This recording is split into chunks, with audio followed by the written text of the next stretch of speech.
CNN Radio. En Rosario, 89.5. CNN Radio.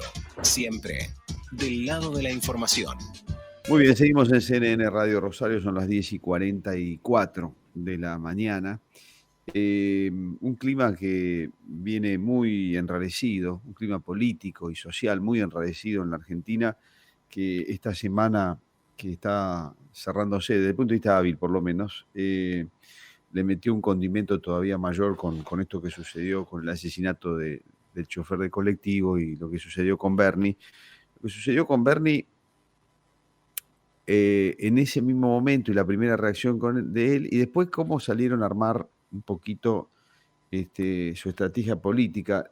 Lo que nosotros aquí dijimos es, siguen sin entender nada de lo que pasa alrededor, por lo menos nada de lo que le pasa a la gente. Y probablemente por eso es que hay tanto desánimo. Aquí puntualmente en la provincia de Santa Fe hay un desánimo tremendo, porque no se ve, incluso entre los candidatos que vienen, nada que pueda resultar mejor, que pueda resultar alentador, o por lo menos que genere buenas expectativas. Ojalá y por el bien de todos es que resulte y la cosa se pueda acomodar, pero a priori no se ve, no hay ilusión de por nadie que compita en las próximas elecciones. De esto vamos a hablar con Lucas Koblops, que es analista y consultor político. ¿Qué tal, Lucas? Marcelo Fernández, buen día. Hola Marcelo, buen día, ¿cómo estás? Bien, muy bien. Bueno, estaba tratando de escribir el desánimo que hay en la sociedad, por un lado, por otro lado, la bronca y el hartazgo de no ver para adelante soluciones cercanas. No sé si lo ves de la misma manera. Sí, mira, es algo que nosotros venimos registrando y viendo hace ya un par de meses, donde hay un contexto social y económico muy dificultoso y adverso, y eso se traducía en un primer instancia en una población desanimada, frustrada, sin expectativas. Pero ahora yo creo que dimos un paso adelante y a ese desánimo se le agregó bronca, enojo. Cuando en Poliarquía hacíamos una pregunta abierta de cuál es su estado actual, su estado, si pudiera describir en una palabra su estado anímico, la mayoría mencionaba palabras relacionadas a un estado de ánimo de brazos caídos, es decir, lo que comentaba antes, desánimo. Vencidos. Exactamente, esa sería como una síntesis. Pero ahora, cuando empezamos a repetir eso, a eso se le agrega ya enojo, bronca. Y esto genera un clima muy complicado socialmente, donde la famosa grieta entre kirchneristas y macristas se empieza a reemplazar por una grieta entre la clase política y la ciudadanía. Claro. Ya no hay una diferencia entre políticos y ciudadanos, y entre políticos internamente, sino ya entre el carril de los políticos va por un lado y la opinión pública va por otro totalmente opuesto. Lucas, es como podríamos hacer esta figura, ¿no? Finalmente la grieta se está cerrando entre kirchneristas y no kirchneristas, pero porque quedan todos en la misma bolsa ahora, y la grieta, como vos planteás, es entre políticos y sociedad civil. Exactamente. Durante mucho tiempo veníamos hablando y registrando de que la agenda de política iba por un lado y la agenda de la opinión pública iba por otro lado. Eso significaba, por ejemplo, cuando los diputados y senadores querían imponer algún proyecto de ley que no estaba en sintonía con la demanda de la ciudadanía, pero a eso se profundizó en aspectos donde la clase dirigente no está empatizando con lo que le pasa al ciudadano medio. El ciudadano medio está en una situación padeciendo la cuestión económica. En una encuesta reciente que nosotros hicimos a nivel país, el 40% de los encuestados dice que en su hogar hay al menos una persona con algún problema de empleo.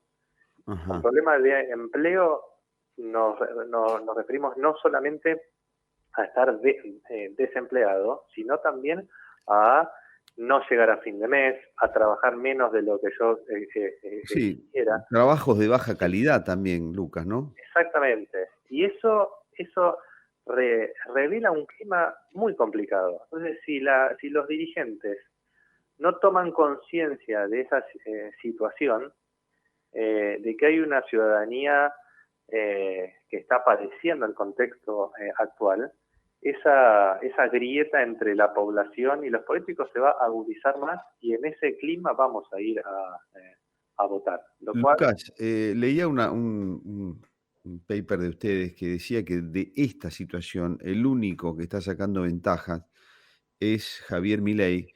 Y yo diría porque ha concentrado su campaña en justamente la bronca a la casta política, ¿no? sí, el fenómeno Milei no es un fenómeno ideológico, por más de que No, exactamente, claro. él represente cuestiones ideológicas muy claras. Ahora, el crecimiento de Milei o la performance de Milei en las encuestas está explicado porque canaliza la bronca de los ciudadanos. Es más, para mí la síntesis de eso es una cuestión gráfica. La población está enojada con los políticos y cuando uno escucha a Milei está enojado con los políticos. Sí. No solamente los llama casta, sino también hasta en los términos que utiliza, en la forma de hablar, habla de un enojo. Bueno, en el inconsciente del ciudadano se grafica claramente que al fin apareció alguien que pone en voz lo que yo siento.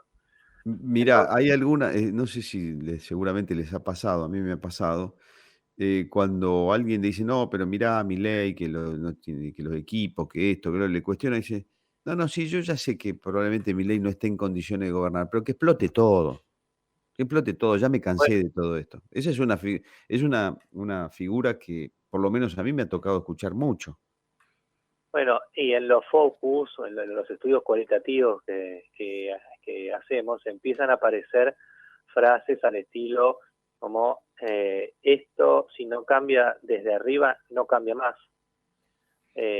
Y está la conciencia muy clara de que hay un hartazgo muy grande con los políticos en general y por lo tanto es necesario darle la oportunidad a otro. Ujú. Entonces, vuelvo con esto que me parece importante. Si la clase dirigente no toma conciencia del clima de época que estamos viviendo, el contexto en el cual vamos a ir a votar va a ser adverso. Es más, acá lo que habrá que ver después es si toda esa bronca se canaliza en Milei o se canaliza en menor participación electoral, se canaliza en el voto blanco. Eso va a ser un tema a ir analizándolo y siguiéndolo de acá a las elecciones. Bien, clarísimo. No creo que la clase política revierta esta tendencia en los poquitos meses que quedan, porque al contrario, se van a meter todavía más en la campaña. Me parece que este clima que vos estás describiendo, Lucas, es con el que vamos a ir a votar, ¿no te parece? Yo creo que sí, que salvo que haya un cambio económico muy, muy drástico que es prácticamente imposible. Y te pongo un ejemplo muy claro. En el 2007, en el inicio de la campaña presidencial del 2007, el 50% de los ciudadanos pensaba que el año siguiente íbamos a estar mejor de lo que estábamos en aquel momento. Hoy en día, ese valor es apenas del 28%. Es decir, menos de un tercio de los encuestados dice que el año que viene vamos a estar mejor de lo que estamos hoy. Es decir, el resto, casi 70%, dice que vamos a estar igual o peor. O peor, ahí están las expectativas. Ese clima es muy complicado. Muy bien, Lucas, muchas gracias por conversar con nosotros en CNN Rosario, muy amable. Un abrazo, muchas gracias a ustedes. Otro para vos, adiós, hasta luego. Lucas Koblops, analista y consultor político.